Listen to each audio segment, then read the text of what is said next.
മഴക്കെടുതി പ്രദേശങ്ങളിലെ സ്ഥിതിഗതികൾ വിലയിരുത്താൻ അധികൃതർ എത്തിയത് വള്ളത്തിൽ. മഴക്കാലപൂർവ്വ ശുചീകരണം നടത്താത്ത അധികാരികളുടെ നടപടിയിൽ വള്ളങ്ങൾ റോഡിലെ വെള്ളക്കെട്ടിലിറക്കിയും ചൂണ്ടയിട്ടും നാട്ടുകാർ പ്രതിഷേധിച്ചു. ജില്ലയിൽ പടിഞ്ഞാറേക്കൊല്ലത്താണ് ജനജീവിതം സ്തംഭിച്ചത്. തോരാതെ പെയ്യുന്ന കനത്ത മഴയിൽ വീടുകളും റോഡുകളും പുഴകളായി മാറിയ ഭയാനകമായ അന്തരീക്ഷം. കൊല്ലം കോർപ്പറേഷൻ പരിധിയിൽ 2ഉം 4ഉം വാർഡുകളിലാണ് വെള്ളപ്പൊക്ക ഭീഷണി നേരിടുന്ന പ്രദേശം. വീട്ടുകാർ വീട്ടുതടങ്കലിൽ കഴിയേണ്ട അവസ്ഥ. വീടിന് ചുറ്റും വീടിനകത്തും വെള്ളം.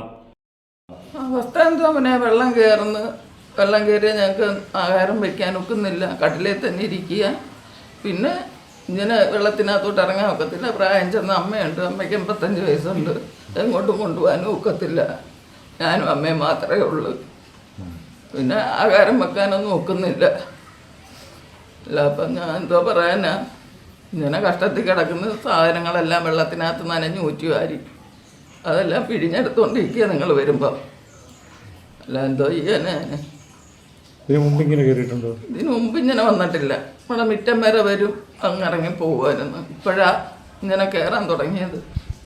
ഔദ്യോഗികമായിട്ടുള്ള ഒരു കക്ഷികളും നമ്മളെ തിരിഞ്ഞു നോക്കുന്നില്ല. ഇത് നമ്മൾ ഇന്ന് ഡെപ്യൂട്ടി മേയറിലേക്ക് ചെന്ന് വിവരം എല്ലാം പറഞ്ഞു. ഡെപ്യൂട്ടി മേയറിലേക്ക് ചെന്ന് പറഞ്ഞിട്ട് പോലും ഒരു എന്തോന്നുമില്ല. അകത്ത് ഞാൻ പറയുന്ന അകത്ത് വെള്ളം കെട്ടിക്കിടക്കുകയാണ്. ഇന്ന രീതിയിലാണ്. അടുക്കളയായാലും ബാത്റൂമായാലും എല്ലാം നിറഞ്ഞ് നിൽക്കുകയാണ്. നമുക്ക് ഒരു നേരത്തെ ആഹാരം കഴിക്കണമെങ്കിൽ പോലും പറ്റാത്ത ഒരവസ്ഥ. പിന്നെന്ത് ചെയ്യാനൊക്കെ പറയാനുള്ളവരിക്കെല്ലാം പറയാൻ പറ്റും.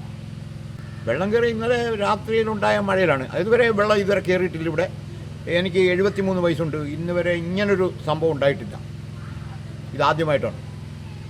ഇപ്പം പുറത്തോട്ട് പോകാൻ പറ്റാത്ത അവസ്ഥ. ഒരു മാർഗവുമില്ല. പുറത്തോട്ടിറങ്ങാൻ പറ്റാത്ത ഒരു സ്ഥിതിയാണ്.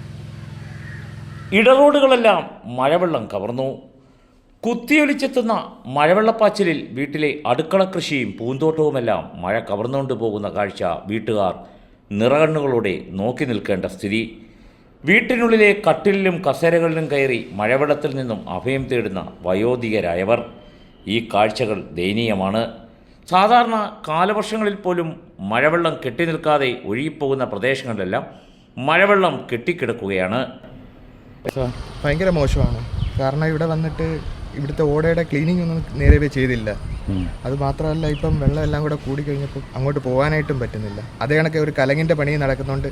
അവിടുന്ന് അങ്ങോട്ട് വെള്ളം പോകുന്നില്ല. രാമൻകുളങ്ങര കൊച്ചുമരുത്തരി ക്ഷേത്രത്തിന് ചുറ്റും മതിൽക്കെട്ടിനകത്തും മഴവെള്ളം കയറി കെട്ടിക്കിടക്കുകയാണ്.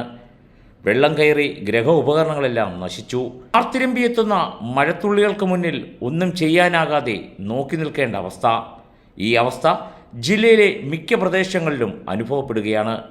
താഴ്ന്ന പ്രദേശങ്ങളെല്ലാം വെള്ളത്തിനടിയിലായി. ആഹാരം പാചകം ചെയ്യാൻ കഴിയുന്നില്ല. കൂലിപ്പണിക്കാരുടെ വീടുകളിൽ മഴ തുടർന്നാൽ പട്ടിണിയിലേക്ക് മാറും. മഴവെള്ളം കയറിയ വീടുകളിൽ നിന്നും വെള്ളം മോട്ടോർ ഉപയോഗിച്ച് വറ്റിക്കുന്നു. മഴക്കാലപൂർവ്വ ശുചീകരണം താളം തെറ്റിയതും ഓടയിൽ നിന്നും അടിഞ്ഞുകൂടിയ മണ്ണ് നീക്കം നടത്താത്തതുമാണ് ജില്ലയിലെയും പ്രത്യേകിച്ച് കോർപ്പറേഷൻ്റെ വിവിധ വാർഡുകളിലും വെള്ളപ്പൊക്കം രൂപപ്പെടാൻ കാരണം. ഏതായാലും കനത്ത മഴ തോരാതെ പെയ്താൽ കൊല്ലം നഗരത്തെ മഴവെള്ളം കവർന്നിരിക്കും. ന്യൂസ് ബ്യൂറോ, കൊല്ലം.